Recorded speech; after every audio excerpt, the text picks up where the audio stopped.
Live from the Talking Joe studios, it's Talking Joe.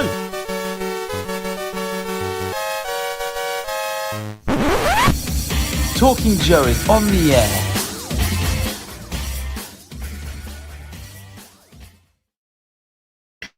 Hey, it's me, Mark, and welcome to Talking Joe, the G.I. Joe Comics podcast. Now, today we will be looking at G.I. Joe, A Real American Hero, issue number 323, which was released on Wednesday, December 10th, 2025, just a few days ago, as at time of recording / streaming. The synopsis for this issue is Cobra RESURGENT. Cobra Commander begins a new era of Cobra, but are his enemies one step ahead? I will not be discussing this issue alone. Two people will be joining me. The first of whom is my regular co-host. It's the Real American Tim. It's Tim Finn. Woo. Hello, Mark, and hello, listeners and viewers. And before we talk about G.I. Joe, just at the top of the episode, I want to remind Talking Joe listeners and viewers who might be big Larry Hama fans, and who might be superhero fans, and who might be Mark Bright fans. He drew G.I. Joe issues 89 through 107, minus 2 or 3 fill-ins in there. He also did parts of issues 35 and 36. I am the editor of a miniseries written by Larry Hama and penciled and inked by Mark Bright, M.D. Bright, Doc Bright, which is going to start in February.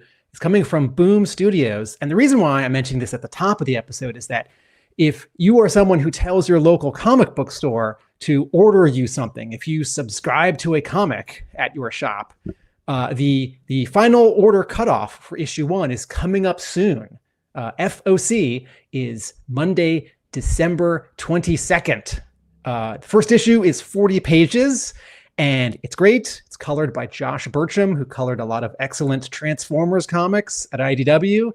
And this is a 4-issue miniseries, and first issue comes out February 11th. Okay, back to G.I. Joe. Oh, I should have. Here we go. Now, back to G.I. Joe.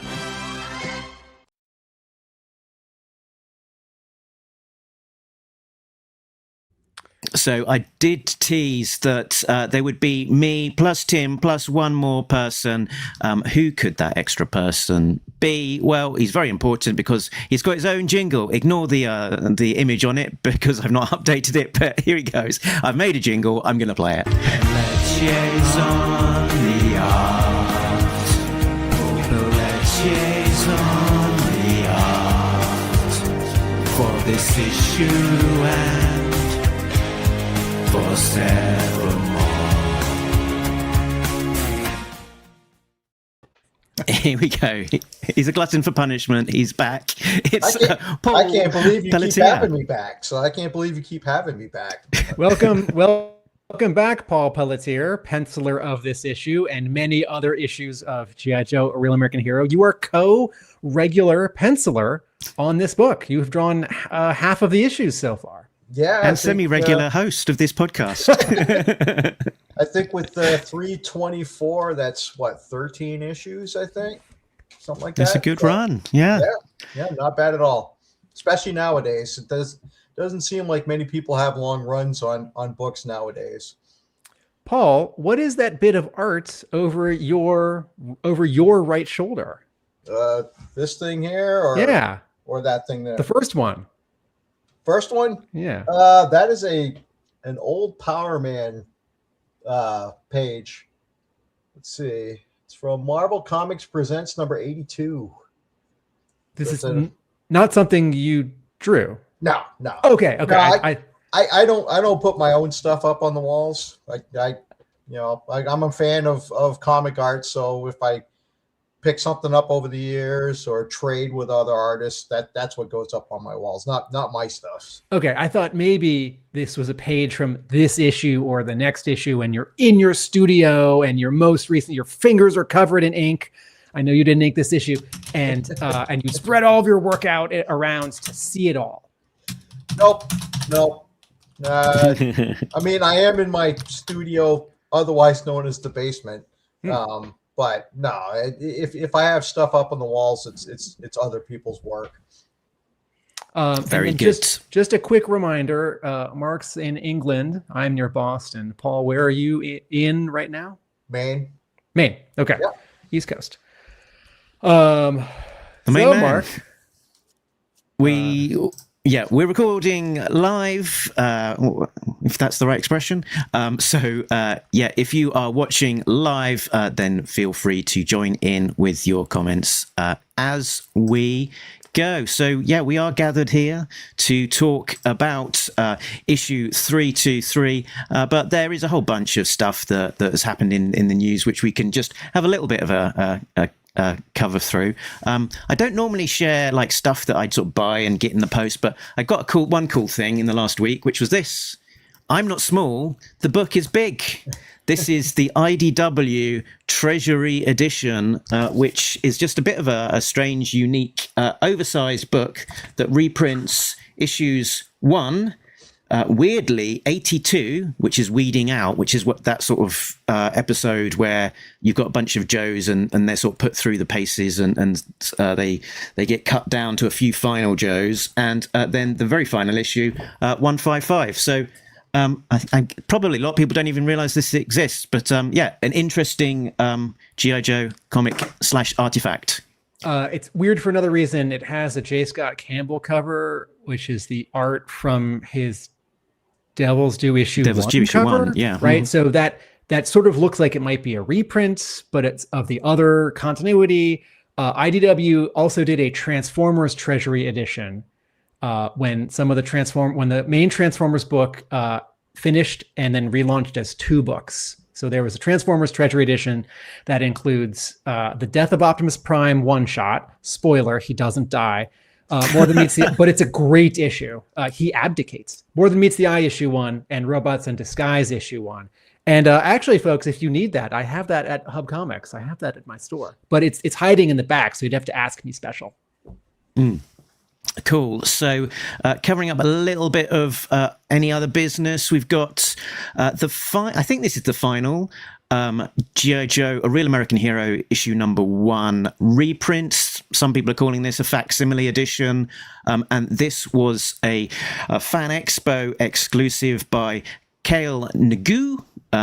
I probably pronounced that wrong. Kaelngu. It's quite a cool cover of the Baroness, and there's probably an artistic term for this, but sort of within the silhouette of the Baroness, they've fit in Snake Eyes and Storm Shadow, and it's available as a trade foil edition, and then a sort of monochrome Virgin foil edition, both limited to just 750 copies each. There's the art in with the red background. And look, it's always nice to see the original art as well. So this does exist as a physical object. He used pencils and inks on bits of paper to create the art, which is always a delight to see. Very cool. That's a sharp drawing, and I'll just note we'll just push my broken record button. What a cool drawing. One of these characters is not in issue 1 of G.I. Joe, and I do prefer covers of reprints to somewhat match the interiors, but hey. Oh, now, come on. Well, but Paul, variant covers usually have nothing to do with the interiors. So I mean, one of these characters didn't show up for 2 years. So my analogy is if you buy like a Star Trek: The Next Generation season 1 DVD box set and the Borg are on the box. Well, they didn't show up until season 2 or 3. So isn't that confusing?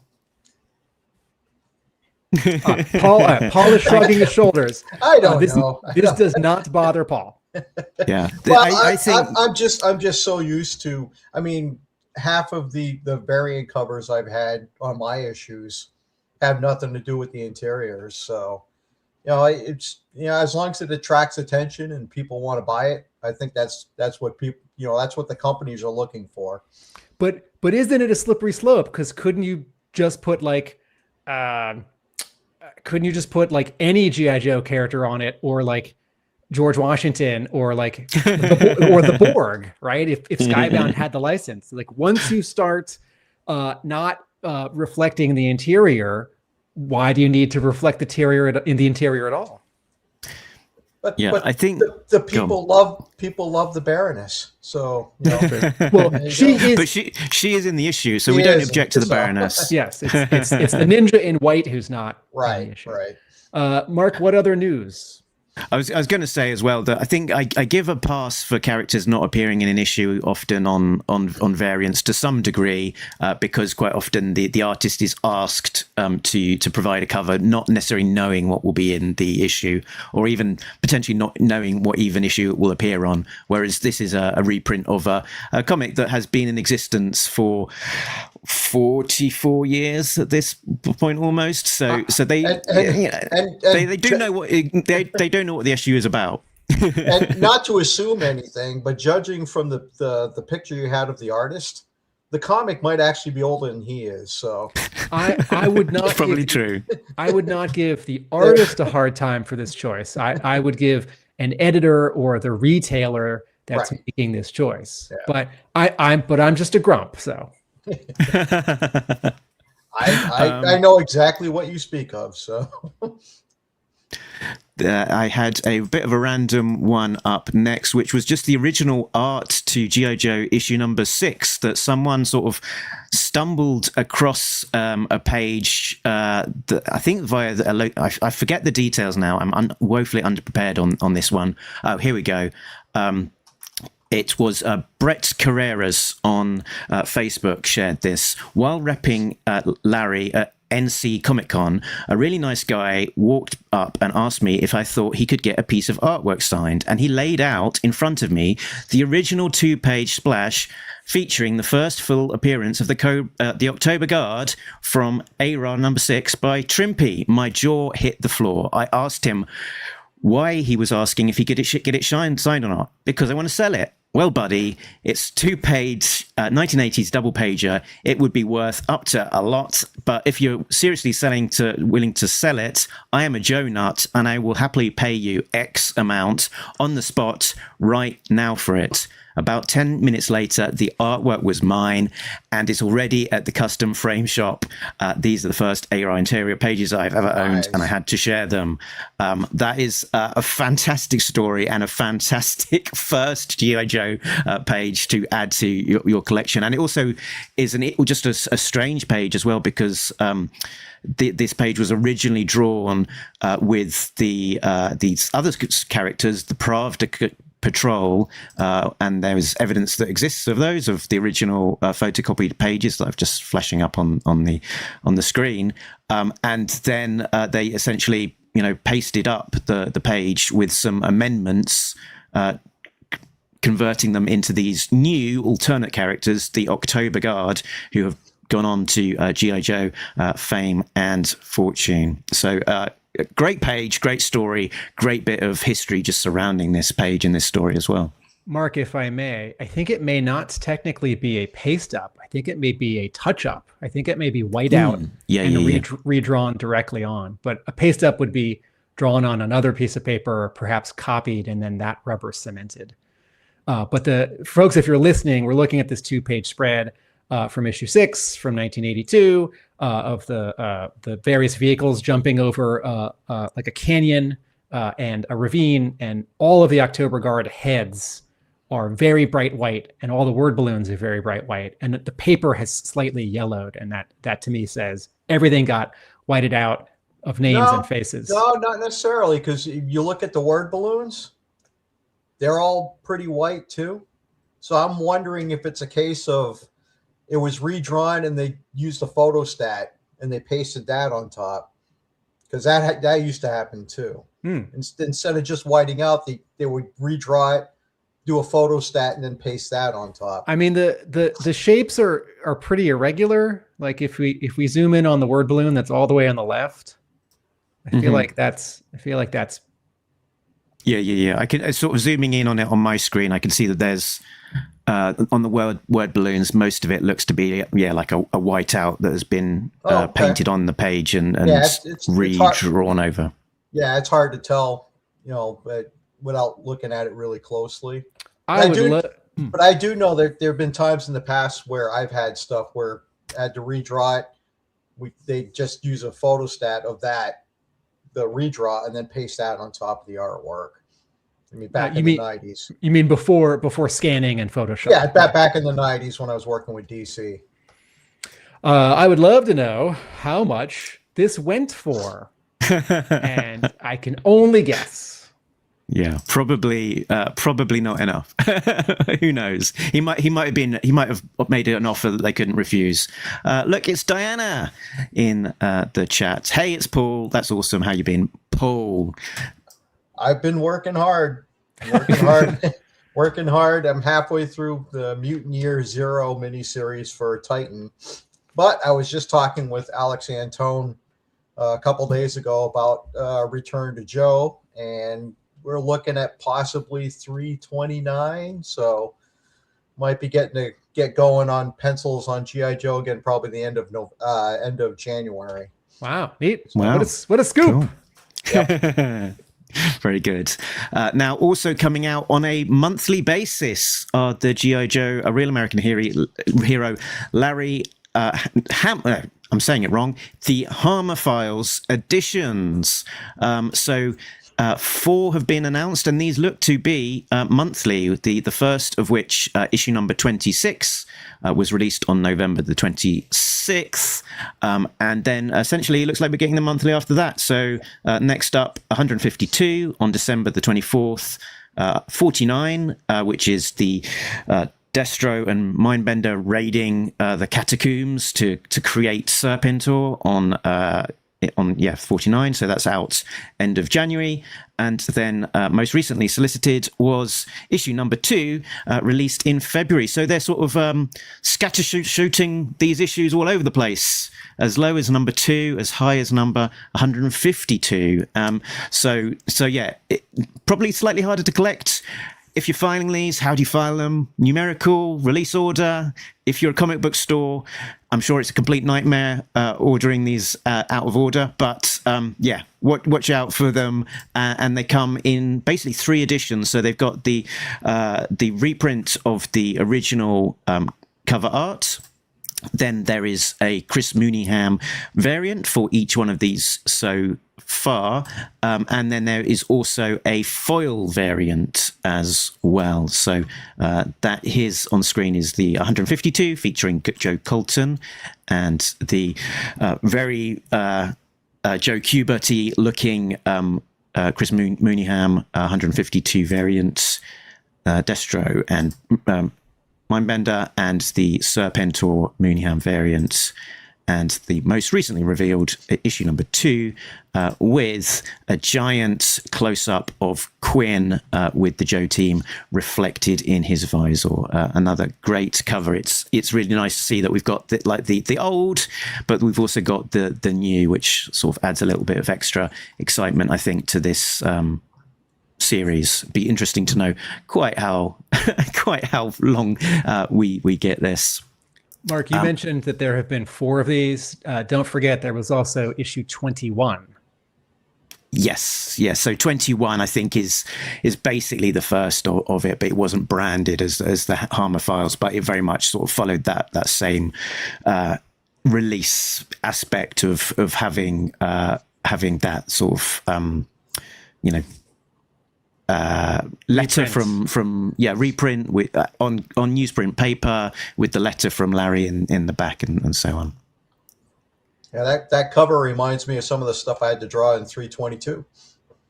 Ooh. The Arctic mission. That's right. Yep. Barking Fridge says if you have an Amazon subscription to ARAH, they are included in that. I was automatically given a pre-order digital. That's cool. And Diana says, Chris's variant covers for these books are bananas in a good way. And I agree. Yeah, Chris is amazing. He's really, really good at what he does. Mark, what else is the news? Also in the news is the solicit from February for G.I. Joe Real American Hero issue 325. And we don't normally go too much into the detail of these, but they're celebrating a mini anniversary with the 25 being a quarter of the way to 100, I guess, and nice. The things that jumped out at this is it was confirmation of Chris Mooneyham returning to the book on 325, and also we're getting an extra. Well, we're getting a file card variant, which I wonder if, because I say we've used to seeing blank sort of sketch covers, but for G.I. Joe, because of all of the history of file cards, we're getting this file card variant with a space for a drawing and then some space for bio information. And I wonder if that in part might have been what they were hinting at in the letters pages, but it also does sound like they're probably going to bring back actual file cards in the back of the book. You mean in the letters page of the issue that we're talking about today, 323? Today, and also last month, they sort of mentioned file cards as well. And very exciting as well, legendary G.I. Joe artist Rod Wiggum is returning to the book in some capacity because he is doing this double cover for 325, which is going to be the cover D. So I was delighted to see Rod Wiggum returning to the book in some small capacity. Now, Skybound does not do double-sized issues at 25s and 75s, so I wasn't expecting G.I. Joe 325 to be double-sized or oversized. And what we see of these preview covers, it does have the normal cover price. So this will probably be the normal 20 pages, and I won't be disappointed 2 months from now because I already know, and that's fine. Very good.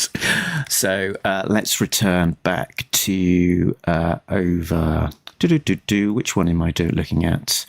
I am here. So all of that news aside, let's get into G.I. Joe Real American Hero issue 323, which is brought to us by the creative team of writer Larry Hama, penciler Paul Pelletier, rhymes with Pia, inker Tony Kordos, colorist Francesco Segala with flatter Sabrina del Grosso, letterer is Pat Brousseau, and editor Alex Antone. Antone, rhymes with phone, get it right.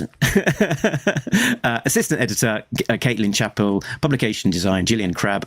Production design, Richard Mercado. And creative consultant, Diana Davis. So, what is up next? Right.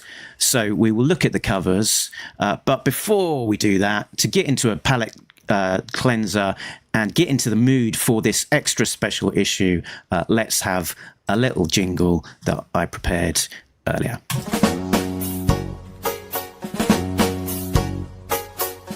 So you want to be in Cobra in the field of spring?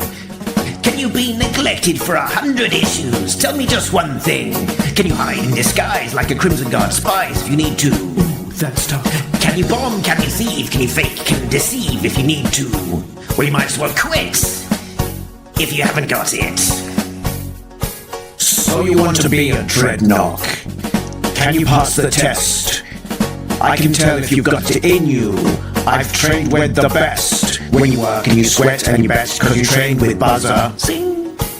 Then you nearly lose your mind when I transmogrify the Joker. So you might as well quit if you haven't got it. So you want to join Destro? Want to be a god? There's a silver mask inspires you, a castle in your backyard. If you listen and you learn, there's an honor you can earn and defend here. When you do see the crown, I'm a lad, not a clown, a contender. But you might as well quit if you haven't got it. So you want to be a cyborg, want to be a bot? Let's get a busload of tourists, transform the lot. If you chip-packed implant, become an altered cyborg.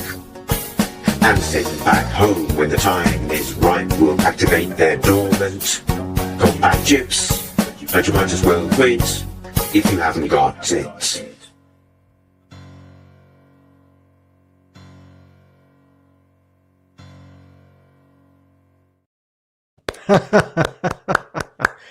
Bravo. Bravo, Mark. Bravo. There we go. So, folks, in fact, Mark didn't go to work all week. He's just been working on that. Well, that sounds like a lot. It's a lot of work, though. So at the end of the episode, when Mark mentions our Patreon backers, just think of how many more jingles Mark could do if he never had to go back to his job. And could do jingles full time and Talking Joe just once a week. Okay. I think we might need a few more Patreon members before we get to that kind of level yet. So let's have a look at the covers, and we're all jingled out, I think. So let's get straight into it, Tim. Cover A is drawn by Andy Kuberts and colored by Laura Martin. Cobra Commander is delivering a rousing speech, and he's standing raised up on some unseen stage, fist pumping in the air, other fist holding a scepter, super dynamic pose, legs spread, cape billowing behind him. But he's not maybe directly giving a speech to all the Cobra assembled behind him, because we're seeing him in profile. Behind him are 2 or 3 Cobra soldiers who are somewhat obscured with shadow and muted color.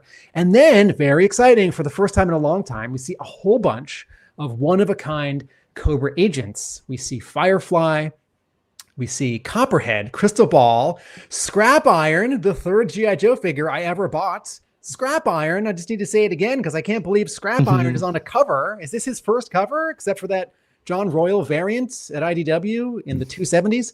Tomax and Zaymod. And help me out here, Mark. The person behind Copperhead, I was thinking it's Metalhead version 2, but then I was thinking someone appears inside the comic with a later unusual costume. So is this overkill?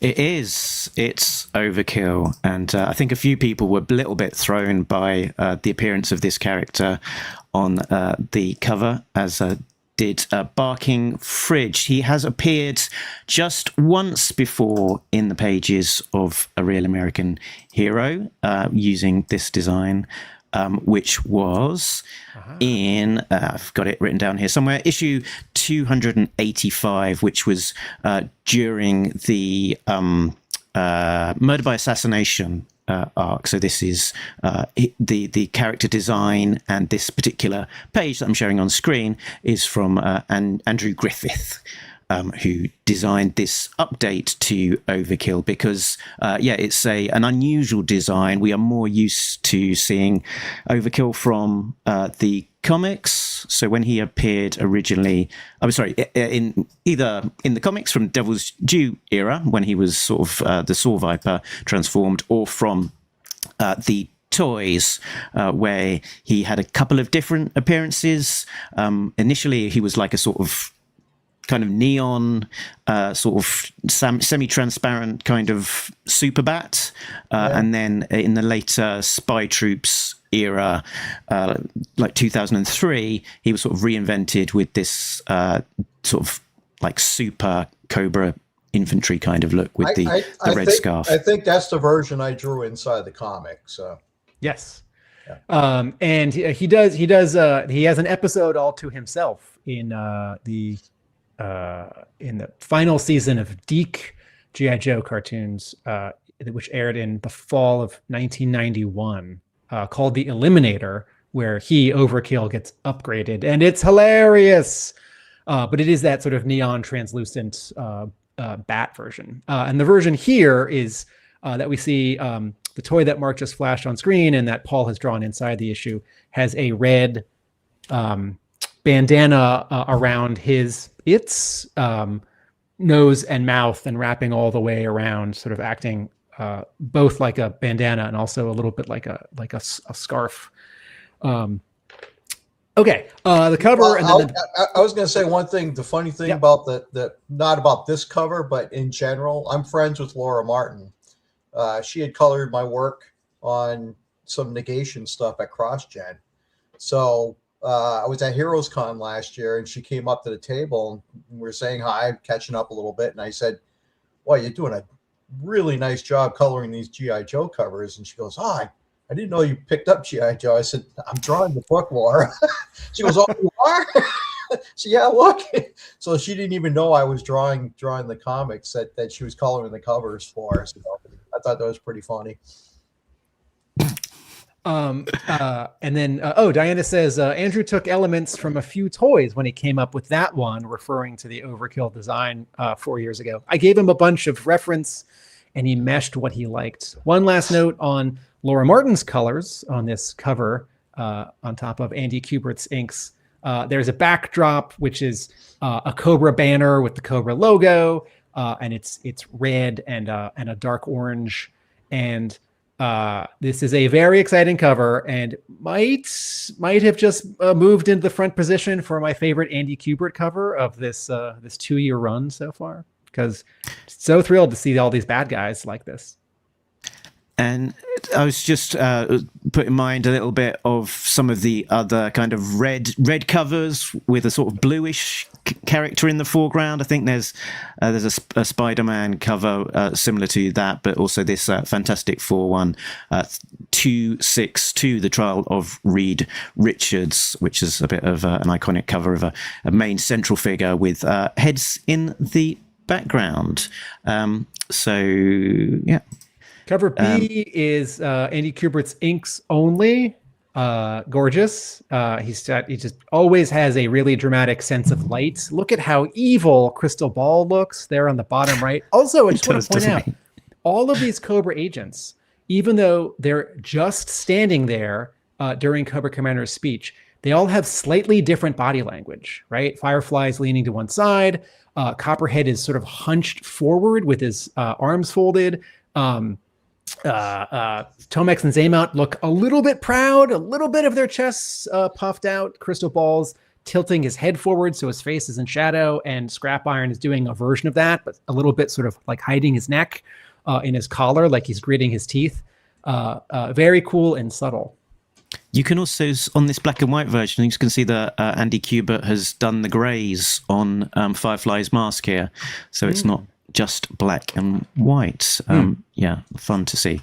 Cover C is painted by Steve Beach. It is the, quote, Gears of War theme, where there is a favorite Joe character and a vehicle. In this case, it's the Baroness, and she's riding, flying the Cobra Ferret. How about surfing?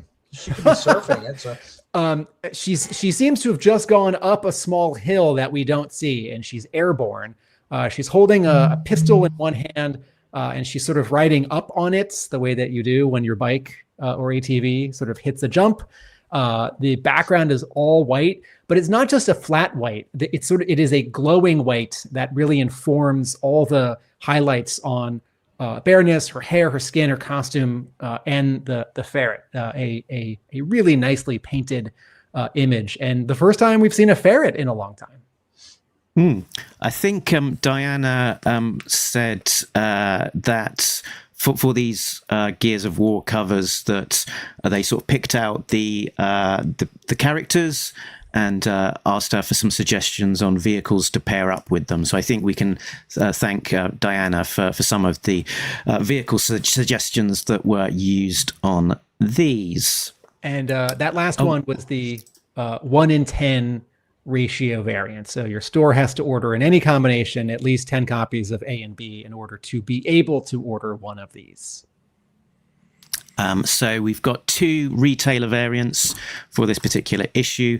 The first one up is the John Hebert MB artist variant, which is G.I. Joe 1985 Part 1, which I think suggests that we will see a Part 2 featuring the Cobra characters from 1985. So quick maths, we've had 2, 3, 4, 5. So I think this is probably the 4th the fourth cover that we've had now from John Hebert, featuring this lineup of the characters from a particular toy release year. So a lot of fun. All running with vehicles behind them. Indeed. Back to this cover. Diana points that in a shocking turn of events, you can't see Baroness's butt at the same time as her boobs. Hats off there to Steve Beach for that bold artistic decision to not break all of her anatomy. Speaking of which, let's have a look at the next variant cover. It's another one from Jamie Tyndall. This one is from 616 Comics, and comes in two flavors: a full figure and then a foil edition, which is zooming in, sort of cropped at the knees, and is part of a series that has been released from him, including Chameleon, Baroness, and Covergirl, although this one is the first for ARAH. All of those others were for the Energon Universe book. You can ask Diana for me if how come I can't draw the female characters like that in the book itself? Like this. That raises What's an interesting happening with her legs? That raises an interesting question, Paul. Has anyone suggested that you adjust any of your art either ahead of time in your G.I. Joe issues or after the fact? Early on, there was one little sequence where I tweaked the artwork a little bit after Diana had mentioned something. But since then, not quite as much, unless I goof up on a costume or a vehicle or whatnot. But otherwise than that, it's been pretty smooth sailing. Do you recall if that first time, that only time, was something a little too actiony or violent? Was something a little too sexy? Was something too much butt? All right. All right. Mark, you have a line for your next jingle. So to answer why can't you draw your girls like this? Because you respect the laws of anatomy, Paul. Oh, here we go. It was Baroness's butt, apparently. Oh, what did we miss out on? It was. Very good. So I think think of the children, right? All these 40 and 50-year-old children who would just might be too led astray if a G.I. Joe comic was a little too sexy. If I remember correctly, it was in my first issue.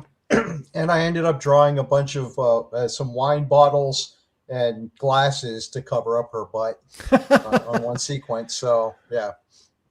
Well, I'm sure we will go find that panel as soon as we're done with this live stream. All right, Mark, what's next?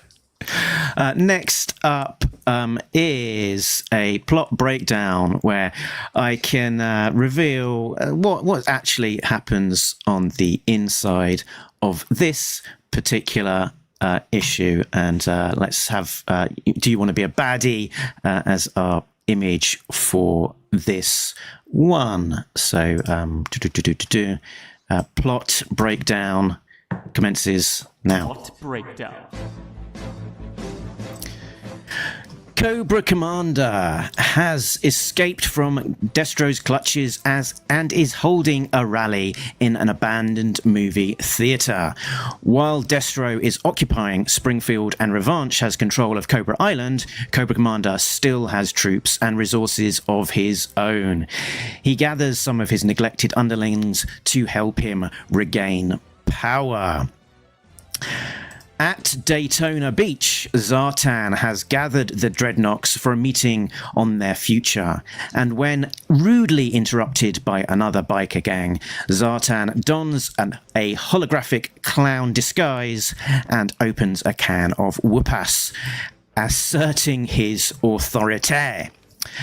Meanwhile, elsewhere, in a village in the shadows of Castle Destro, Destro's Iron Grenadiers troop past, loading their vehicles into giant air transports.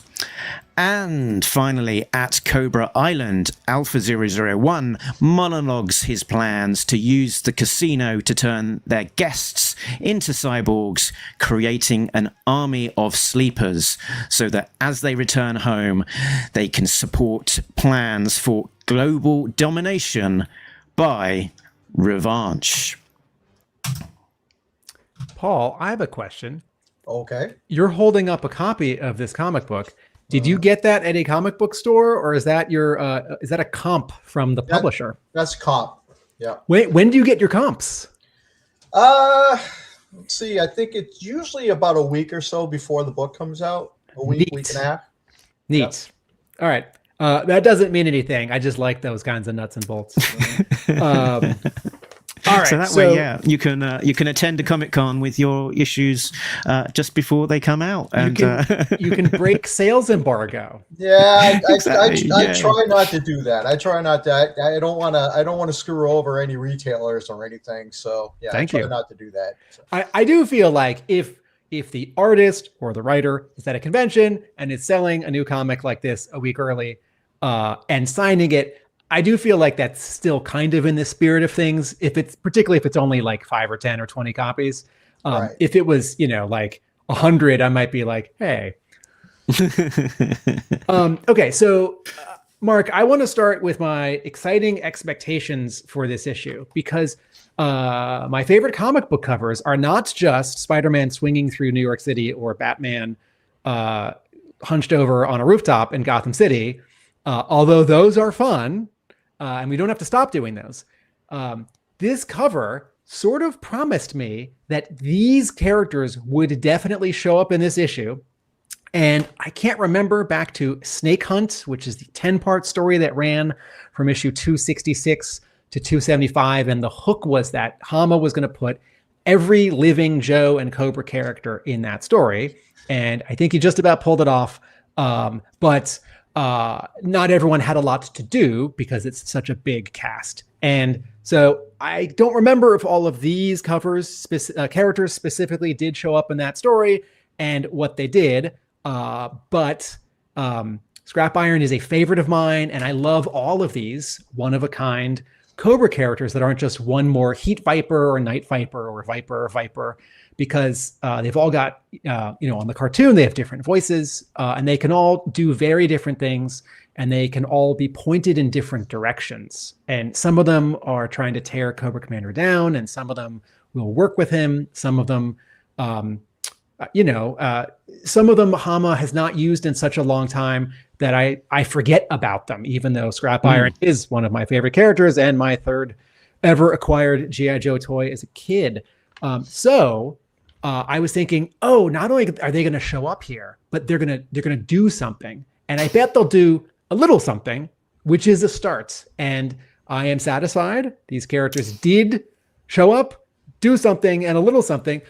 Scrap Iron got a nice big 3 word balloons all to himself to sort of knock down Cobra Commander's bragging. And I share Scrap Iron's doubts. I sort of get the sense, this is just a feeling, I haven't asked him, but I get the sense that some of these Cobra Commanders, some of these Cobra characters are not Larry Hama's favorites because they haven't shown up in a long time. Like, Tomex and Zaymot loom so large in the animated series because they have a couple episodes where they're the prime bad guys, where, they don't get to do much in the animated movie, but, you sure remember their 1 or 2 lines of dialogue. And, their visual is so strong and the packaging for their toys so exciting. And when they show up in the comic back in, is it issue 38, right? And that was an issue which was advertised on television, right? Hama made use of them, but I don't think as much as the show. And then they didn't really show up again. And certainly 85, 86 was a time when Hama was getting overloaded with characters and vehicles, and no one was going to get to show up a lot. And then, you want to bring back in some favorites like Snake Eyes. But I've always sort of assumed, like, I guess Hama doesn't like Tomex and Zaymot very much. Maybe their visual is too gimmicky. But then I think, well, he wrote their file card and it's great.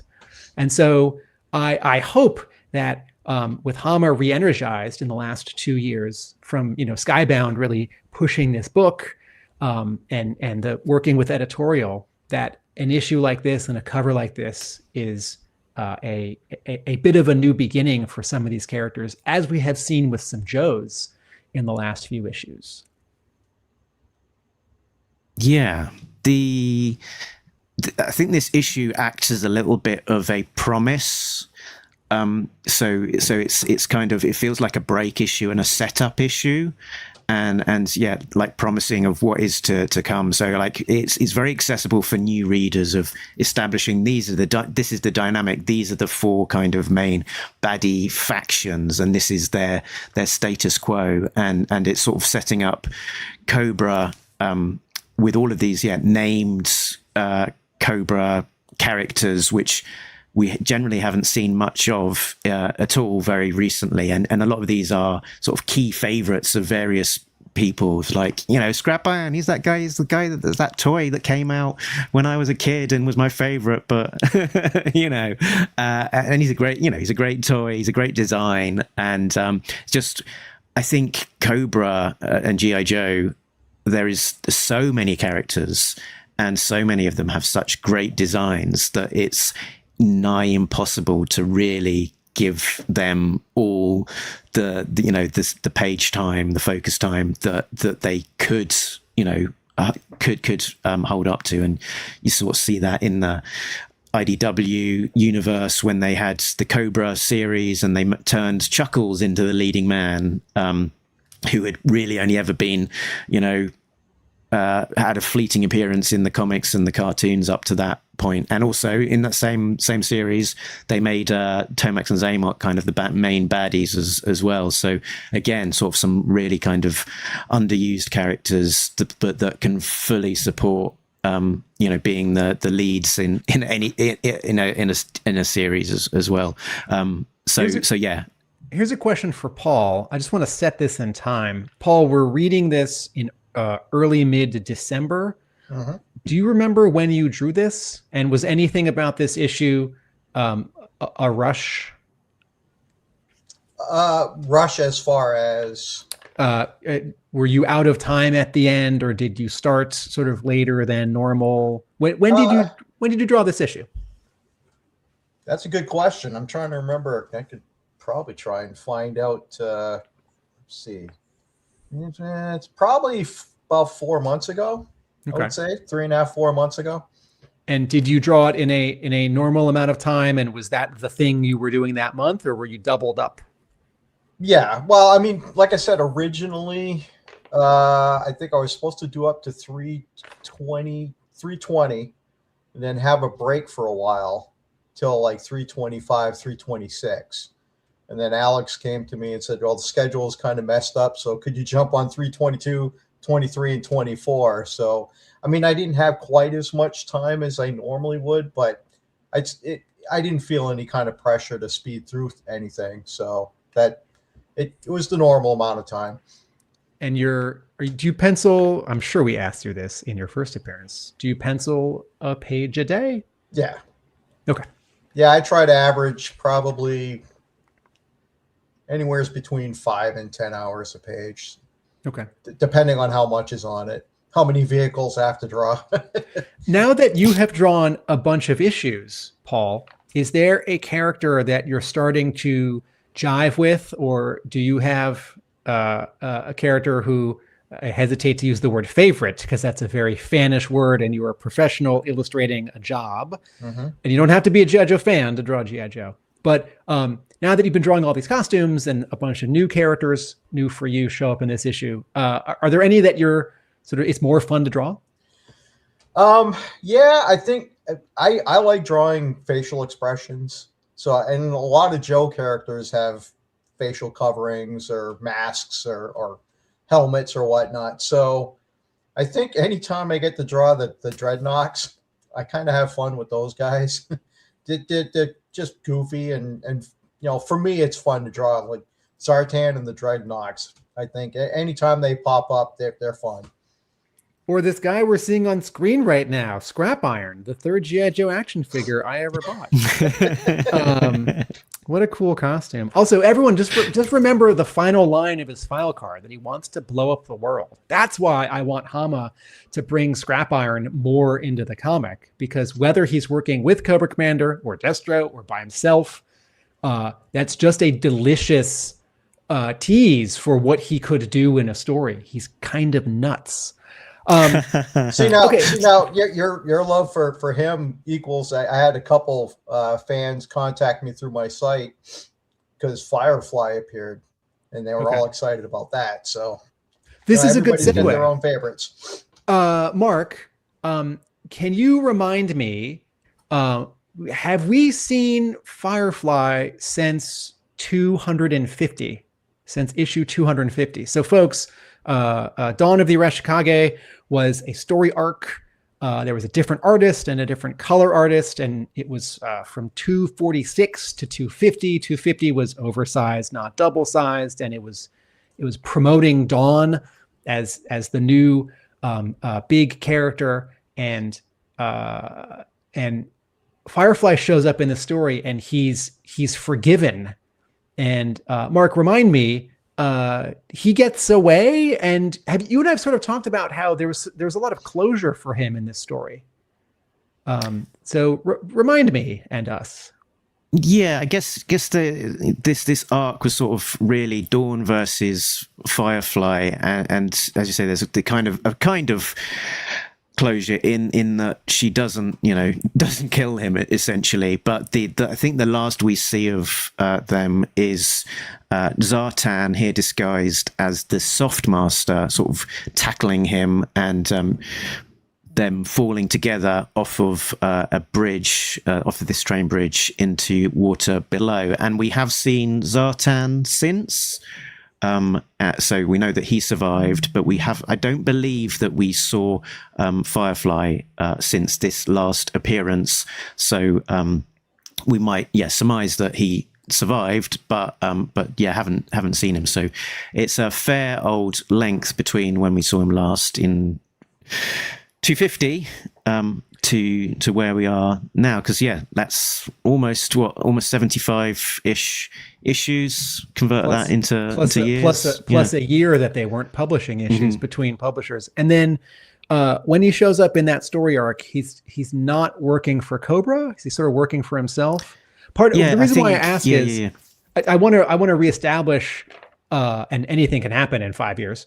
I want to sort of reestablish, does he owe Cobra Commander? Is he here out of curiosity? Is he, what's the dangling thread, if any? Yeah, it's sort of, he's one of these characters, I think, sort of flops in between alliances. And we did see him, along with some of the other characters that crop up here, back in, where are we? Issue number 220. This one is from Cobra World Order, where Cophead, Scrap Iron, and Firefly are together in a van, trying to. I think they're scooping up this brainwashed senator at one point. But this is a small appearance. They don't do much in that story, which predates that previous appearance in 250 that you just flashed on screen. Yeah, and it felt like sort of during that phase seemed to be the last time that Hama was making a push to kind of make some use of a lot of these these named Cobras, because Tomax and Zamar also crop up around that time in issue 226 in Cobra Nation, which I think might be their last appearance. And there's a few other Cobras, underused Cobras, that also crop up in that around that time. Most notably, Cesspool. Crystal Ball seems to be a character that Hama has sort of grown to like more recently, and he has appeared a fair few times during his IDW era in a number of different stories, but also most recently in Snake Hunt, where he was sort of allying himself a bit with Zartan and sort of not really helping out Cobra Commander, because he was more helping Zartan and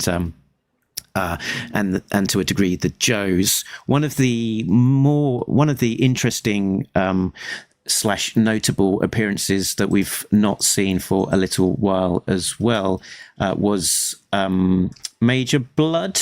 Just trying to see if I've got a decent page of him. I can hold it up. Just go full screen. Yeah, there we go. That one. Where are you, Tim? There you go. So he does crop up, and Major Blood is one of my favorites.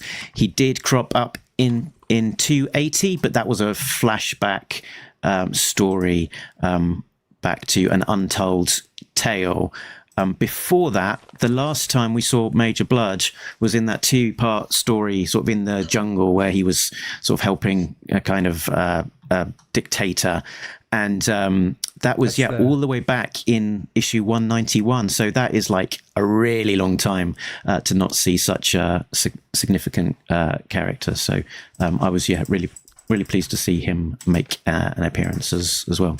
The other thing that I want to say about this opening scene is we have seen this kind of scene before in the long run of G.I. Joe, where someone in charge of Cobra is explaining to the other people at Cobra what the status quo, what the power structure is. I always think of the scene in issue 90, the first issue I ever bought, where Destro and Fred in disguise as Cobra Commander and Zorana and Mindbender and Voltar are arguing over who's in charge of what part of Cobra. And the Dreadnoks sort of kick their way into the meeting, and the Iron Grenadiers are guarding it on Broca Beach. And then is it in the 30s, Mark? There's that scene where maybe it's earlier, where I think it's a scene where Major Blood recites one of his poems, but like all of the Cobra brass are having dinner, and sort of Cobra Commander like identifies each one, and they each get sort of one panel where he says what they're doing. But whether Hama is doing this to allude to a kind of scene he has done before, or he's doing it because eventually a team needs to have this kind of meeting, or spirits rally. I love this because, as you said, it does reestablish things for new readers. It flashes back indirectly to my first issue. And it's also fun where I want to see Cobra Commander reassert himself, because in escaping from Destro over the last couple of issues, he proved how wily and dangerous he is. And I really wanted that to go somewhere. And hey, he goes back to, it's Springfield, right? And is it Springfield? Where are we? Do we not know where we are? Paul, yes, does the plot say I'm trying to remember where this movie theater is? I don't think it's specifically called out. There isn't that normal caption of saying the location. We see it's a rundown movie theater, but it doesn't. I don't think it explicitly says where it is. Right. We might make an assumption that it could be that they're returning to Broca Beach. There's a clue there. Yep. BB, top right hand corner. I think that's what it is. Yep. Very good. Okay. Anyway, I love this scene. And it's also fun that where later in the issue, Alpha 001 uses a hologram and Zartan uses a hologram. In this scene, Cobra Commander uses an overhead projector or a video projector. And then, Paul gets to draw someone standing in front of an image that's been projected onto a... I tell you what, those kind of scenes or anything with a computer like a display, that stuff gives me the hardest time. Because you're drawing an image within an image instead of actually just focusing on just the storytelling part. So that kind of stuff gives me a really hard time. I thought that the colorist Francesco Segala did a really good job on sort of bringing that sort of overhead projector element to life in terms of the approach to the projector versus what's in the foreground, and sort of using that.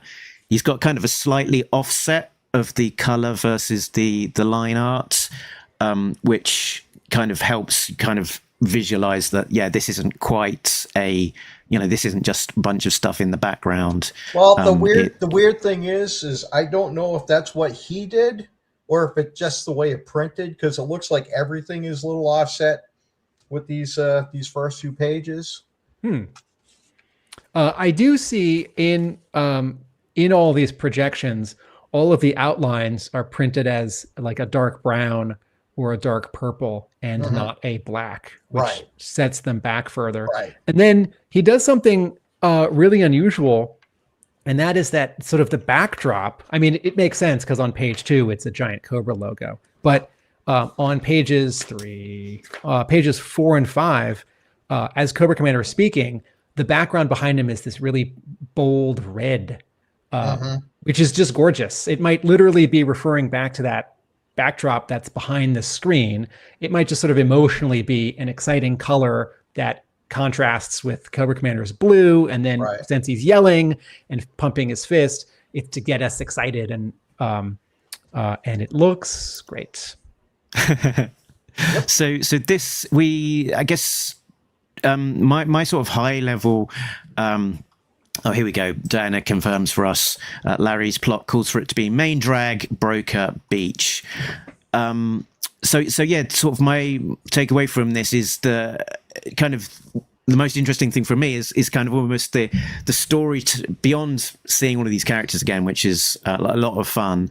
Just the storytelling kind of framework that Hama's doing here, which is firstly, the book is called G.I. Joe, and there is no G.I. Joe characters in this particular issue. It is a baddie issue, and we are seeing 4 factions: the Cobra Commander, Destro, Zartan, and the Revanche cyborgs.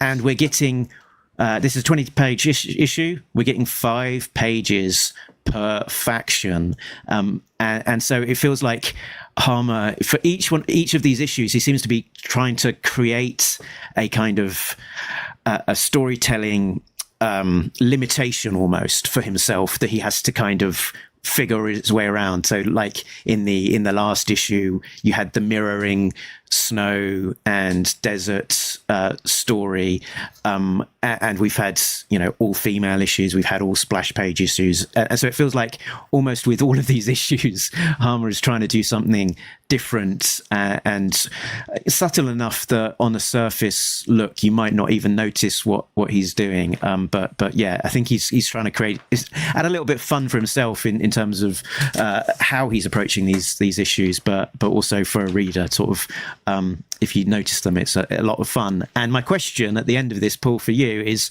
how far into the preparation of this particular issue did it take before you saw what Hama was doing in terms of this baddies and faction approach? Oh, I knew it was going to just be a baddies issue, but as far as the approach, to be perfectly honest, a lot of times I'll just read a couple pages in advance. So I'm not, because if I read an entire script all at once, it's almost overwhelming to think, how am I going to get through this? So if I just take a few pages, it's like shoveling a driveway. If you look at the whole thing all at once, like, oh, it's a lot of work. But if you take one section at a time shoveling, you get through it. That's kind of how I approach drawing a script. I'll read a few pages in advance just so I don't screw things up with the storytelling early on, but very rarely will I read through the entire thing. Paul, I think you need a snowblower. Hey, I got to get some exercise somehow. So the actual response is snowblowers are only good for dry snow and not great for wet snow. And I think a Larry Hama script is wet snow. It can be. It's dense, and you got to lift with your knees. Yep. To follow up on Mark's observation, which, silly me, I didn't pick up because I read this issue shortly before our episode and didn't take my copious notes. Besides the fact that it's just bad guys, and then because they're just these 4 scenes, this allows sort of even more of a focus for Francesco Segala's color toning per scene, right? So the Cobra scene, it's all red and blue, right? All these red backgrounds, and then all these blue casts on all these Cobra characters, and then the Dreadnought scene, it's all these muted but sort of dirty blues and browns, but not the Cobra blue, like aqua. And also the panel borders as well are all sort of approached slightly differently. So the Dreadnought scenes have got a brown sort of layer around the panel, whereas the gutters of the previous one are white. Then we get to Scotland, and it's at sunset, and everything is red and orange. Not just the sky, but look at these two kids. Look at everything. Look at these two kids, and then we get back to Alpha 001 on Cobra Island, and everything is green, greenish, aqua, and okay. So we should probably talk about. All right. So one question when we're looking at the sort of layout of these different pages, and obviously there's the color treatment that makes all of these scenes very distinct, but also sort of the panel layout, particularly for the Alpha 001, makes it look very distinct with this kind of robotic sort of chip type. I don't know, sort of AIE. Yeah, that was me just being goofy with the borders. I thought just to separate it from the other scenes. Does this all appear and then in the pencils, these distinct layouts? Yep. Wow. Yep. Paul, way to add extra work, man. Paul, every page that's not a big single splash has a big black rectangle behind it. Mark, can you go to maybe any other page? Yep. Not that one. Not. I'll go it's to. It's there, but it's harder to see. At this one.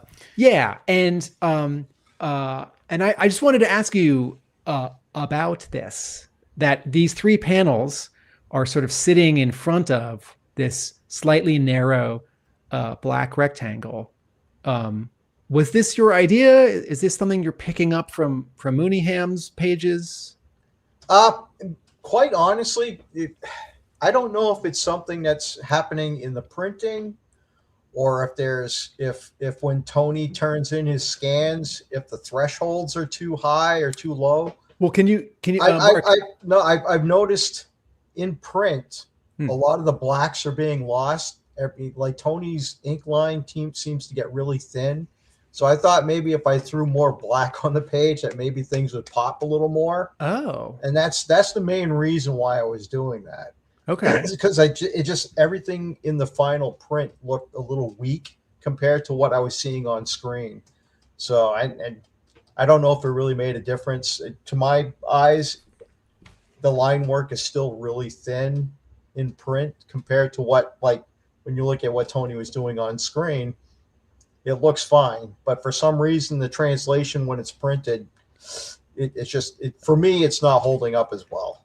Are you, Mark? Can you zoom in on Major Blood there on his cheek? Paul, are you referring to like the thinnest of Tony's lines almost disappear? Yeah. Yeah. Okay. Yeah, I have noticed that, and I actually thought it was his inking, but I wasn't doing a comparison of the color printed page with the inks that Mark sometimes has on screen. Right. No, I think there's some weird translation between what Tony's turning in for his scans and when it's printed. So when I resume work on the book, I'll have to talk to Tony about that and see if we can get things shored up on that end. Yeah. So here I'm talking about the 5 or 6 diagonal lines along Major Blunt's cheekbone, or the 4 or 5 lines, the diagonal lines on his nose, which, yes, when inked, they get thinner, and the thinnest parts of them start to disappear. Right. And obviously in black and white, you see them a little better, but then in the final print, they tend to really fade out. Like, look, you can see the lines on his nose fine there, but in print, they're almost gone. Right. So, Yeah. Yeah. And it's not just that the color has a texture. Right. It's not that the color texture is sort of fighting with or obscuring the black lines. It's that the black lines really, these thinnest ones really are getting thinner and sort of not printing. Yeah.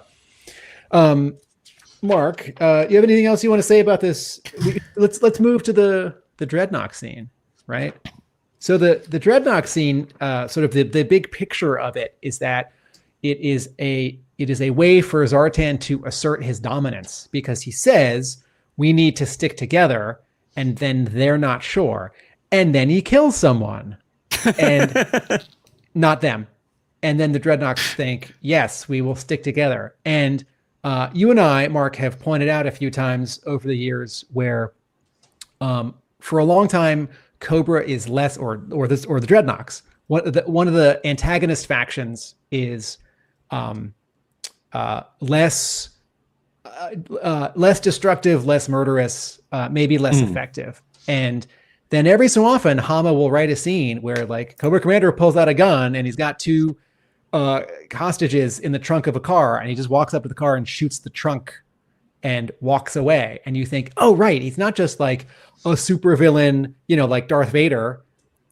He is a very specific domestic terrorist, and he's weapons trained, and he doesn't just want to like take over the world. Like, he will do anything to get that. And with all of Zartan's honor, and sometimes teaming up with the Joes, and all the references of grape soda and donuts, I chuckle when I see the Dreadnoughts. But the Dreadnoughts are a nightmare. I would not in real life want to run into them. Like, they're going to mug me and take my car, and they all have sharp weapons, right? And look at can you zoom in on this panel of Zartan here, Mark, that Paul and Tony Which one? drawn? The bottom one? Yeah. 1, 2, 3, 4, 5, 6, 7, 8, 9, 10. Page 10. Man, what a great drawing, Paul. Zartan is just, and you had said before, facial expressions. Yep. Zartan has been set off, and then the panel after it, the way that we're seeing it, it's wordless because it's unlettered, but it is wordless in the final comic. That the Dreadnoughts are stunned by Zartan's, immediate savagery, and they're going to fall into line. Well, it's kind of like the original scene with Cobra Commander and all the baddies is trying to assert who's in charge, and Zartan was showing the Dreadnoughts who's in charge. So, Zartan has kind of had this sort of somewhat of a redemptive arc over the course of all of the Hama issues, and sort of he tends to, I think he's meant to be a schizophrenic to some degree per that original file card. So he's not necessarily going to always be kind of driving a straight line in terms of how he behaves, but he's been somewhat softened, and a lot more of his recent history has been him sort of acting with honor, or sort of working alongside the Joes and sort of helping them and being a bit counter to Cobra, and so sort of softening his edges, and along with it, because he's the boss of the Dreadnoughts, the Dreadnoughts have also been a little bit softened and sort of also, I guess, more allied to the Joes than not, but at their heart, I guess they're still maniacal vandals and destructive, and you're not necessarily people that you'd want hanging out in your local bar. So it feels like possibly we're trying to get a bit of a soft reset of these guys, of saying, they're not really good guys. They're not really the allies of Joe's. Let's sort of just set them up as their own faction again, and sort of position them in a place where they're going to act more like baddies. And Zartan's actions here, like you point out, Tim, he totally just murders a few guys here in the bar. So that's not good guy behavior, to kind of simplify things. Paul, can you talk about this clown design? Well, I tried to keep a little bit of like the Zartan face paint, and then just add kind of a traditional, clown type thing. That's why I have like bullets on the end of his little pom poms there, and I don't know. I didn't get too crazy with it, but just enough so you can kind of connect Zartan with the clown outfit, because I think if I remember correctly, that's what the other biker gang was calling him, was clown early on in the scene. Who's in charge of this sissy clown show? Yeah. I'm the head clown around here. There you go. So right, they've used their own words against him. Yeah. Yes. If I'm about to get mugged by the Dreadnoks, I will not call them clowns. Call them the Stay Puff Marshmallow Man. Yeah, call them the friendliest thing you can think of. I'll call them something nice. And this is also, I think, the first time we've seen Zartan use his his belt-mounted holographic projection device in a while. Right, Mark? Yeah, it feels like that sort of, Kirby Crackle kind of glow and stuff that we get with Zartan's transforming. It feels like we maybe haven't seen that for a little while. Yeah, I could be sort of forgetting. I'm sure we're missing multiple instances. A little one like 10 issues ago.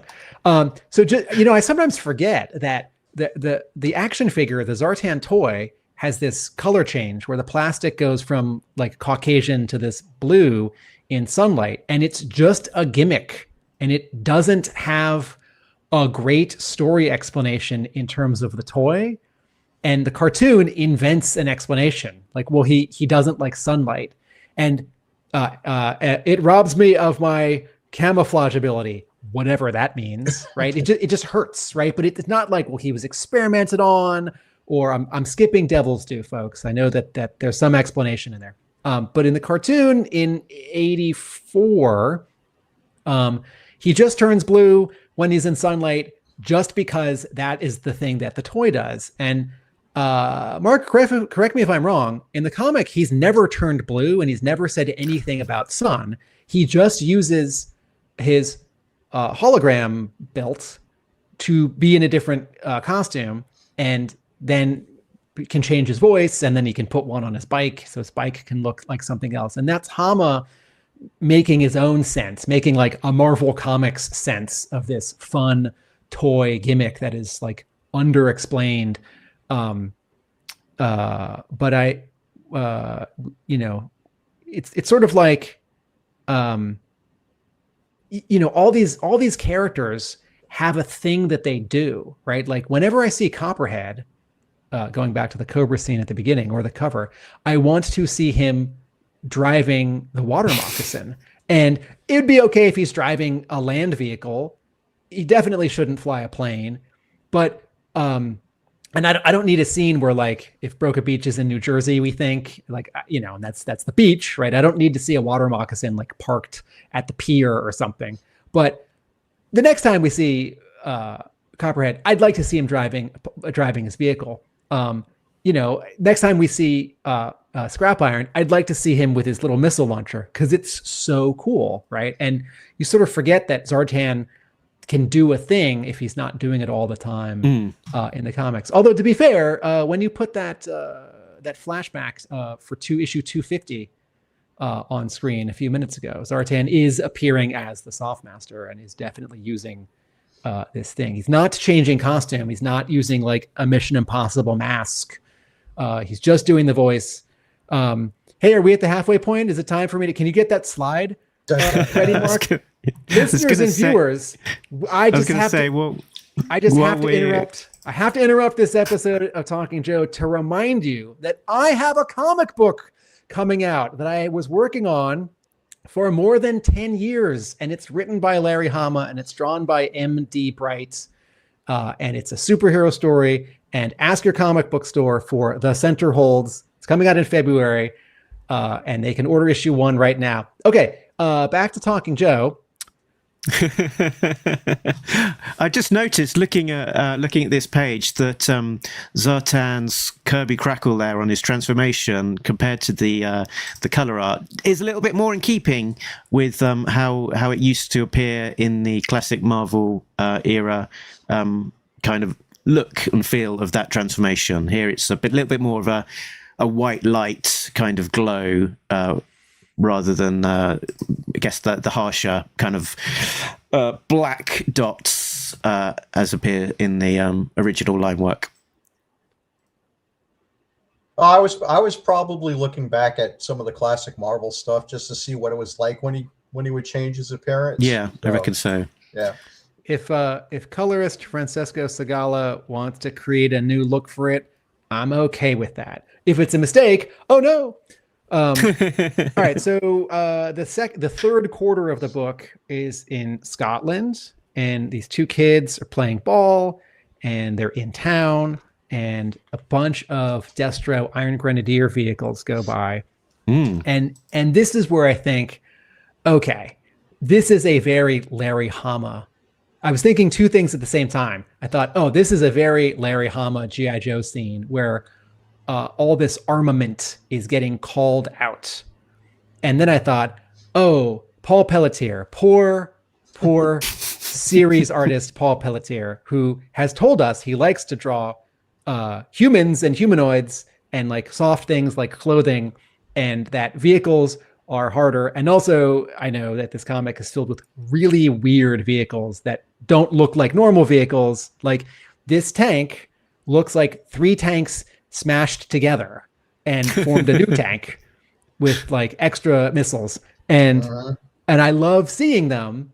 And then what this scene, okay, the same way that the opening scene is for Cobra Commander to reassert his dominance, and the second scene is for Zartan to reassert his dominance. This scene is for Destro to reassert his dominance, but it ends on a very different note. And that is, and this is another very Larry Hama thing, where military service is a little fraught. That you make a sacrifice, and these two boys are so excited to see their sort of hometown hero, their national hero, who's also kind of an international terrorist. But hey, and one of them says, "I can't wait until I'm old enough," and he's interrupted by this old man who's missing a hand or an arm and has an eye patch. And Mark, you can probably do the accent better than me. It's nae all adventure and glory, lads. Sometimes there's a price to pay. And this scene feels like every 30 or so issues of G.I. Joe, the Joes go to Arlington National Cemetery, or they acknowledge characters who've died in the past, or someone has a note about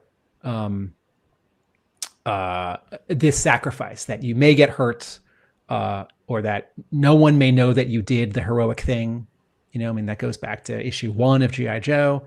Well, I'm trying to remember, was it like the second or third Chris Mooneyham issue where they have a scene like that, where they're at Arlington? Mm-hmm. So yeah. And some of the new guys say, why is this bad guy who wasn't really G.I. Joe getting buried at Arlington? And for all of my like G.I. Joe's a little sci-fi and fantasy, because there's cloning and cyborgs and these one person like hover pods with little missiles on them that Destro makes. For all of that, it's still a comic told from a particular point of view. Like, these scenes are not taking place in the Pentagon. The Pentagon isn't saying like, send in G.I. Joe, like the Rambo cartoon, get me Rambo. And there's no scene in G.I. Joe with the president. And we barely have ever seen a senator, although there is a brainwashed senator that I'd like Larry to get back to. Yeah, I did single out this particular exchange actually as well, Tim, as my hammer time for the week. Hammer time. It's a definite hammerism in terms of the look and feel of that. And look, in bottom right hand corner, is this sheep Zartan in disguise, Paul? it's funny that it kind of looks that way, doesn't it? Wow. Yep. Wow. Paul, That was awesome. have you been to New Jersey? Have you been to Scotland? I've been to New Jersey a long time ago. Have you been to? I mean, it's sort of like Atlantic City, right? Isn't Broken Right. Beach sort of Atlantic City? I Or think it's supposed to be like a rundown version of it. Yeah. okay, or like Jersey Shore. Right. Have you been to those places in No. New Jersey? No. Okay. But yeah, some great pages here from you, Paul, with the vehicles. They're looking great, and that previous one with all of the tanks sort of rolling in through the Scottish village in the shadows of Destro's castle. I mean, I'm guessing these pages might have taken a little bit longer than some of the others, but also, are you getting a lot more confident? Are you feeling more comfortable with seeing this technology, given how much of it you've now drawn up to this point? Comfortable drawing it? A little bit, but I mean, there's so much jumping around with the book that it's hard to get into a groove with a specific kind of vehicle. So I just kind of try to do the best I can with what I have. If I remember correctly, I think it's the next page where I do like a overhead shot. I don't know. I don't think I set the yeah. When I saw this page, I thought, oh, what a relief for Paul. He gets to draw one of these weird vehicles in profile. Well, not in the first panel. Right. So. Right. I'm not sure if 3D Joe's has even got a top-down view of some of the vehicles there. You could the blueprints. If someone was to Google the blueprints, Paul, do you know about this? All the vehicles. I think Diana had sent me a bunch of those, and I do Google them online too. So if I can find them, they're very helpful. Paul, drawing this small village in Scotland, are you thinking of are you thinking of certain reference, or can you talk about the backgrounds in this scene? Yeah, of course, Google Images is very helpful, and I will just get shots of a generic like Scottish town. Okay. And just to get a feeling, a flavor. I mean, I'm not accurate whatsoever, but like really, really accurate, but just as long as it has the flavor of what we're supposed to be going for, that's what I try to shoot for. Yeah, there's some nice little background touches in terms of the shops and things. On this first page, it looks like we've got a cafe called the Magic Haggis. Yeah, that was I think I'm the one who came up with that. I can't remember if that was in the script. I don't think it was, but yeah, and I'm not 100% confident that Larry's got the Scottish brogue completely accurate. I think a few of the natives might object a little bit to how they're being characterized here, but at least he's trying. Mark, should you write a letter to the G.I. Joe comic and make a mild suggestion for how to adjust some of this verbiage?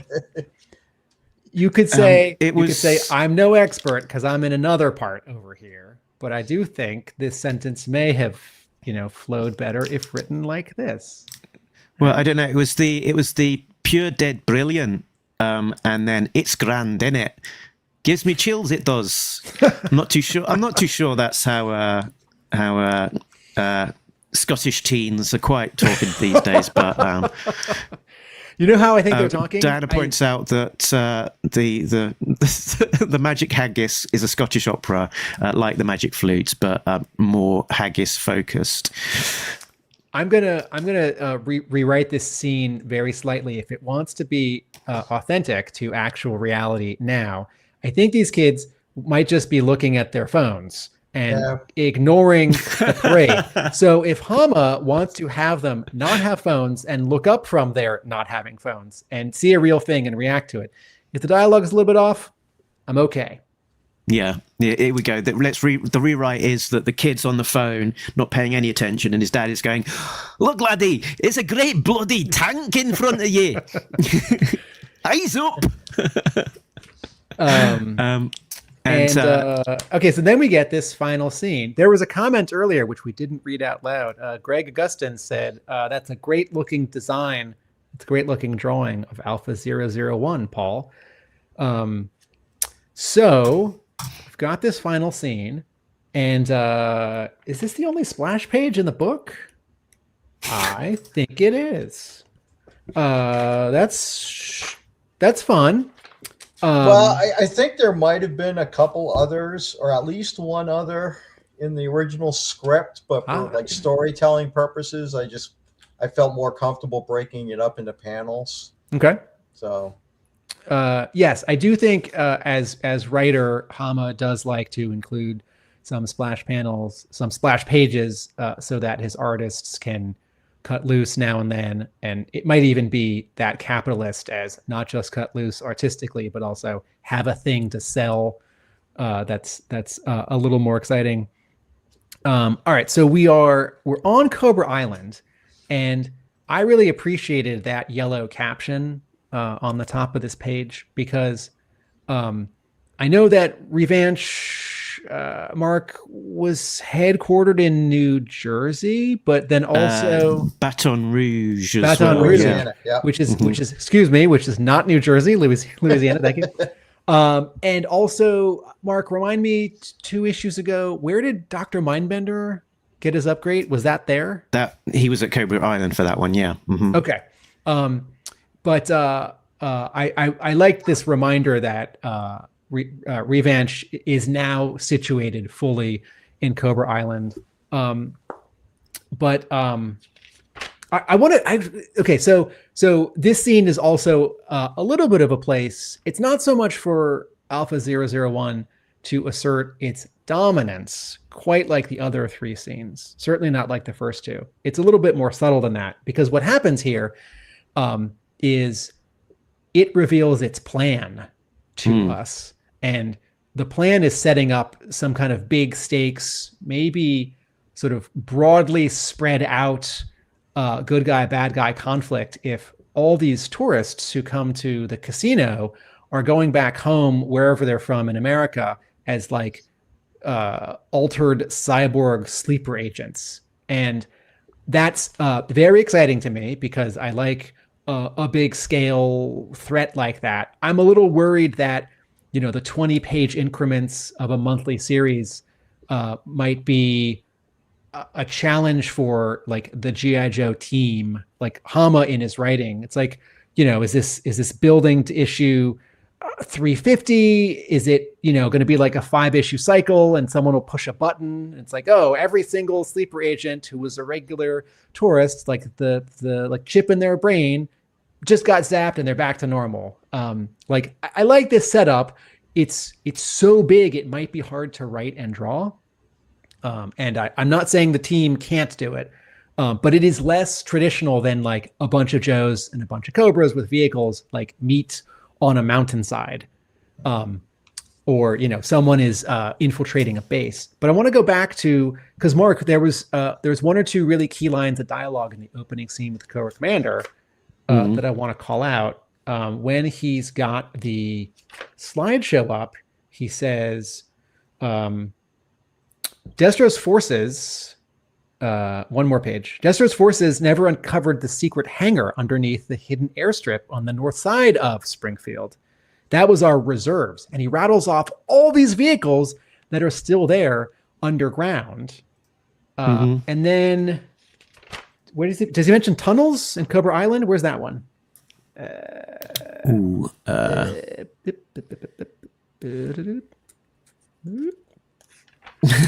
it was somewhere. Talks about yeah, I don't know. He talks about a lot about Springfield. Trying to see. Anyway, something like that happened in this issue, and I didn't write it down. But for all of these factions. Oh, here we go. Revanche. Revanche may have taken Cobra Island and staffed the casino with specialized androids and cyborgs, but their hive mind is still unaware of our secret tunnel system and ordnance stockpiles under the resort hotel. And I, Cobra Commander, am still standing. Good, thank you. So this opening scene like informs all the scenes that come after it. That Cobra Commander is still such a threat, and I don't know what's going to happen with the Dreadnoks. I don't know where they're going. I don't know if they're specifically. It seems like they're gonna go for Cobra Commander, but that's a guess. Destro, we assume, is going for Cobra Commander because Cobra Commander just escaped. And Mark, remind me, did they let He's that got happen? like a tracker. Yeah, I think Yes. they let it happen on purpose, and he's got a tracker in his head or something. Yes, and then certainly Cobra Commander wants a rematch with Revenge. And actually, Paul, after you've drawn a whole issue without any Joes, if this is going to continue for a couple issues, and there's just a big, I don't want to call it a Cobra Civil War, but a 4-faction Cobra fight, there's a story arc title for you folks. Excuse me, do you have part 3 of the Cobra 4-faction fight in issue G.I. Joe 320 something? I'll read that. And I don't need any Joes to show up. The Joes can just sit back and watch. Duke and Mainframe and Stalker and Psych Out can just be in front of a blue monitor in the basement of the pit and say, wow, will you look at that? Cobra sure is taking itself out for us. We got to drag those guys out of the computer room. Here. Yeah, I don't know if Paul's ever been able to draw Duke not sort of stood in front of a control monitor. There was one time, if I remember correctly, it's when he was outside the gate meeting a car that was driving up. Right. So I think that was it. Weren't Duke and Wild Bill was it a C-130 that was going to crash in issue 300? That was the cliffhanger at the end of the previous publisher's run. Right. So 2 years ago, Duke was in a plane. I don't want to put any undue pressure on any of the team, but I feel like there's a really valuable creative consultant who works on every issue of this book, who's a big fan of a character like Duke. And true. Maybe that person could just keep hitting the editorial team and the writer, like not just more Duke, but a more active Duke. And beyond Duke, Hawk, I don't think has yet even appeared in the Skybound iteration. He is on the first page of issue 301. As part of the summary recap. But it's not a story scene.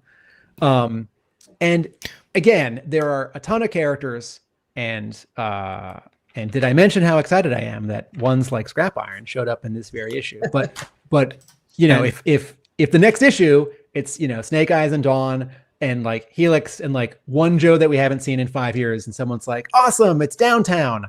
I'll be like, awesome, downtown. But I want Duke to get in an Awe Striker, and I want Scrap Iron, Duke and Scrap Iron. There we go, Duke versus Scrap Iron. Speaking, go. I was going to say, if I remember correctly, I believe Duke is in the computer room again in 324. So there we go. Well, I mean, he is the field. Wait, is he? He's the field commander, right? And I don't precisely know what that term means, because the first half of it suggests out in the field, but the second half of it could also imply back in the pit. Diana says, I try not to push my Duke requests too much because people expect it.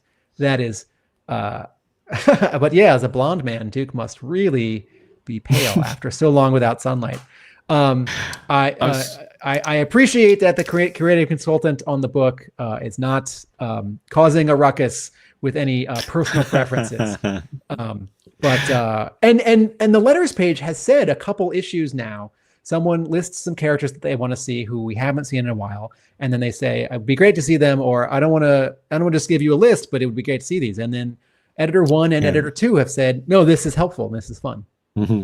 Yeah, I don't want to give you a list, but here's a list. There's so many of them that I can't even imagine what it must be like being Larry writing this book for what 40 years. I mean, that's just insane. I mean, during the Marvel run, it was different because a couple times a year he had to introduce specific new characters and vehicles, and so sort of by definition, there wasn't room to include the ones from 2 years earlier. And there was this continual and slow refreshing of things. And then that changes because some characters get like new toys, a revised costume. And so you can have that character come back. And then when the IDW run starts in 2010, there is no toy line that's making Hama do that. And he can just, as like now, just focus on the characters that he wants to. And I feel like in the IDW run, it was more sort of like the core 15 that he likes. And then we're getting more in the last few years of some new characters and a fun plucking of like Downtown. And Downtown can join the fight. Duke and Downtown versus Scrap Iron. Issue 331, folks. You heard it right here. That's my hope. And also sort of not just characters, but also vehicles as well. We've seen an awful lot of vehicles being plucked out from the history and Paul having to draw them. And on this particular page on screen, page number 5 from this issue, we get a verbal Easter egging of vehicles from Cobra Commander.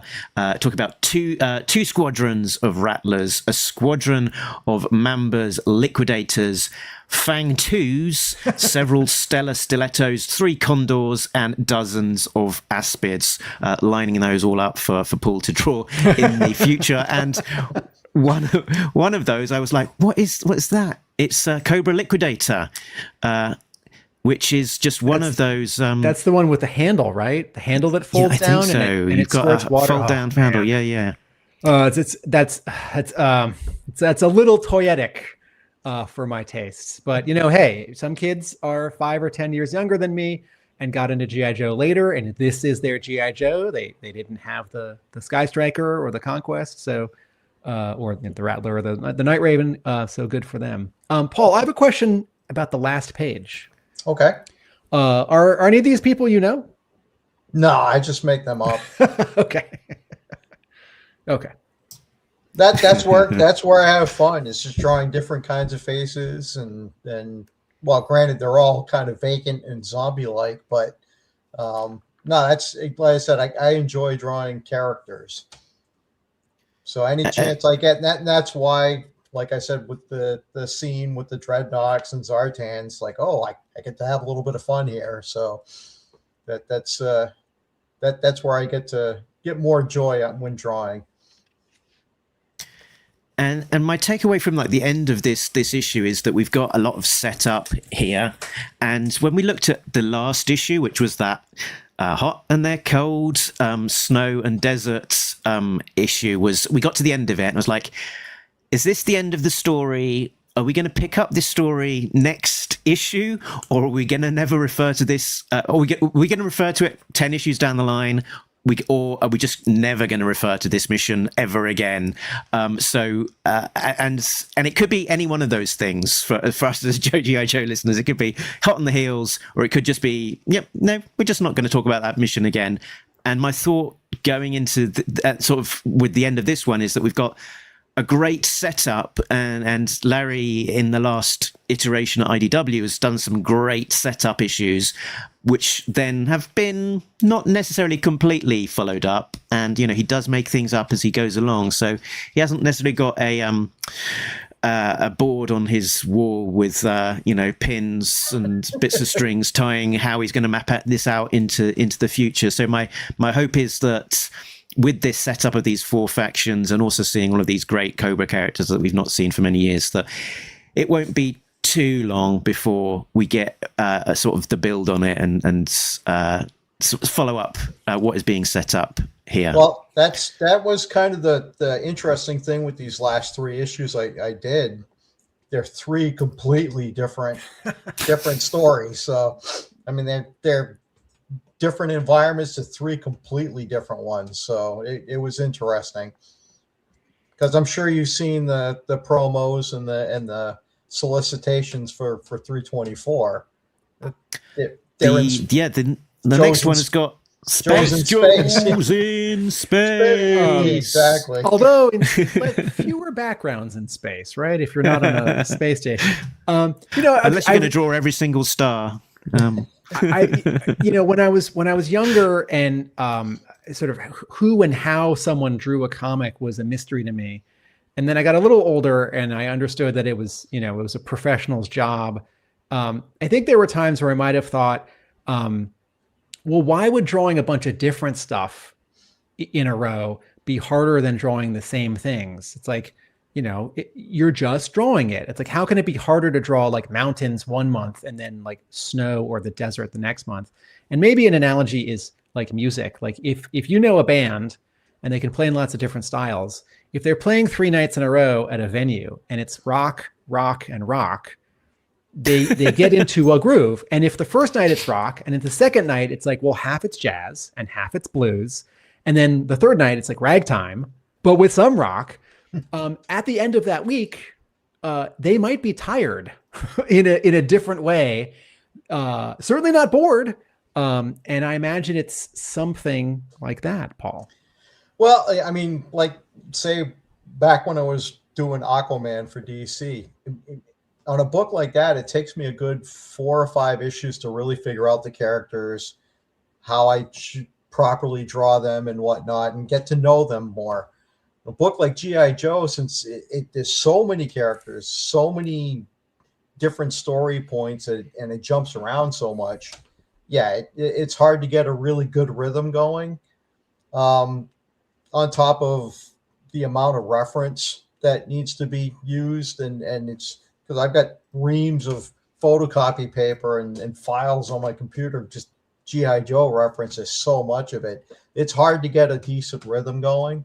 I mean, it's a challenge. It can be a fun challenge, but there are times where it's like, oh, it'd be nice to try and have a certain set of characters on like a 3 or 4 issue run and just concentrate on those. But that's not the way this book is. And I know the challenge of drawing it when I go into it now. I didn't realize it at first, but now 13 issues into it now, I got a pretty good idea of what's going on. So, Mark, should we get to letters page? There's a good letter in here. Yeah, I was just going to highlight favorite line of dialogue from this issue, which is this one. So it's Cobra-centric issue. It's the reverse of G.I. Joe. It's the baddies. And what's the reverse of the famous G.I. Joe phrase? Not knowing that, he loses half the battle. So I thought that was a delicious piece of dialogue there from Cobra Commander. I think that might also be some meta commentary from Larry Hama, who has no particular affinity for the G.I. Joe cartoon. It was a different continuity. He wasn't working on it. And I think he's a little like surprised when people come up to him at conventions and they like rattle off the cartoon slogan. It's like, oh, okay, well, I write the comic. And so I think this is him having not just sort of fun at turning it into a Cobra thing, but sort of aiming it back at us. Do you want to read this letter? So there's a great little letter in the back. Can you cue the music? Music goes here. I just want to point out. I think the great letter that I sent in 3 months ago is just not going to get printed. Take it away, Mark. Okay. Dear Alex and crew, ARAH 320 was a great action-packed close to the current arc. I couldn't help but notice how the 2 Joe teams faced mirroring situations in this issue. It's great to see Larry continuing to experiment with story from issue to issue. To call out the plot's parallels, here's my combined plot breakdown for the issue. In Springfield/Cobra Island, the Joe team are in a hijacked Cobra Jeep, heading towards the Cobra Airfield/dock to make an escape with Cobra in pursuit. Duke sends air cover to support the team. Arriving at the airfield/dock, Jinx/Muskrat is unsure how to pilot the Aspid/Moray, but they think they can handle it, having experience with flight sims/a Bayou airboat. They set off with Cobra still in pursuit, and just as Cobra looks to overwhelm the Joes, their air support arrives just in time to come to the rescue, allowing for a safe return back to the pit. Until next time, yo Joe, Mark, Talking Joe, Seddon. And then editor Ben Abernathy replies, "It's great to hear from you, Mark, and your plot breakdown nailed it. We hope you love this current arc." I've never met Ben Abernathy, so I can only assume that is a perfect impression. Perfect impression. Perfect. Some good letters here from people that we have seen write letters before, and people that we haven't. And someone has a good suggestion for some more silent missions. No, it's just yeah. Someone has a good suggestion for silent missions where the hook would be Cobra and Joe team up issues, and I like that. But I think I've run out of things to say on this issue, Mark and Paul. So, Mark, what do we do? This is where I mentioned. Paul, any closing thoughts from you on this particular issue? Anything that maybe we've not talked about? Outside of the crazy, the hive kind of interior where the Alpha, what's it, 001 or whatever its name is, that was a challenge. I'm trying to remember exactly how Larry had written it, but it was very abstract and kind of a alien like hivey type. So I tried to draw pods up on the sides of the walls where there are other lesser, what are the betas instead of the alphas. So it was that was a challenge. Yeah. And also he gets a nice little slugmobile as well. You like the little scooter? I also like that in Hama's plot, he calls it out. What is he says? He says, have my track buggy brought around to the front door. Yeah, I was trying to figure out because he was supposed to be touring the sections of the island, and I was like, well, okay, he's kind of cumbersome. I don't know how we get around. It's like, oh, we'll make a little scooter for him. So there we go.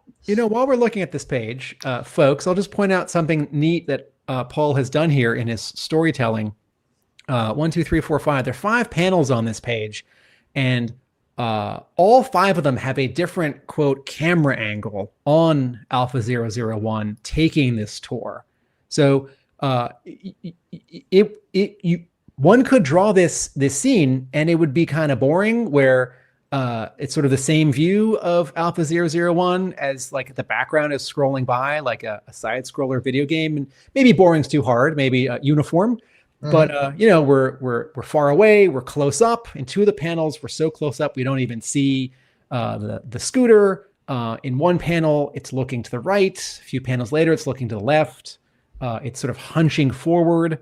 And I find that final panel really funny, where we've pulled back. It's a profile shot. There's that sort of chained gate, and you can see this cruise ship with a telling seam down the front center of it. But this like terrible robot slug is driving this, like,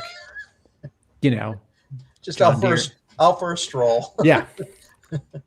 Well, and it was one of those things where I don't like, unless it's a specific storytelling way of doing things, I don't like repeating the same thing over and over again. And I was just trying to figure out ways where it can kind of lead your eye from the top left down to the bottom right. And word balloon placements always help too, and this was perfect how it was done. Diana says He needs one of those horns with the rubber bulb. Paul, remind us, what is it you're working on? Who's it for? When's it coming out? And where can we find you on the internet? Well, good luck finding me on the internet. Since I hear you have deadlines. I do have deadlines. I mean, people can always, if they want to email me or check out, stuff I have up on my sites, paulpelletierart.com. And what I'm working on now, I'm halfway through a mini series for Titan Comics called Mutant Year Zero. I think it was based on an RPG video game. What else is there? Yeah, it stars a pig and a duck. So I'm having a blast drawing it. I'm not sure exactly when it's coming out. Because like I said, I'm halfway through drawing it, but it's been a lot of fun. And like I said before, I was just talking with Alex Antone the other day about a return to G.I. Joe, probably around 329, 330, right around there. Paul, who is inking your project for Titan? They're actually coloring direct from my pencils. Oh, is that an added pressure or excitement? I mean, obviously you've seen from the pencils I do in G.I. Joe, my pencils are fairly tight anyways. Yeah. But it's a little bit more pressure, but I mean, I'm really enjoying how it's turning out so far. Cool. You just can't leave little crosses to fill in. When the book comes out, the first few pages, you will see those crosses. Because I didn't realize at that point, we had figured out maybe after I'd drawn like 3 or 4 pages that they decided to just shoot from the pencils. So yeah, so the early pages do have the little X's in them. So, but we do have one more issue from you this time next month, January 14th. The cover is set in space. Maybe some of the interiors will also be in space. We shall find out. And yes, you will. So we will look forward to that. Also coming up soon, Tim, is there any other books?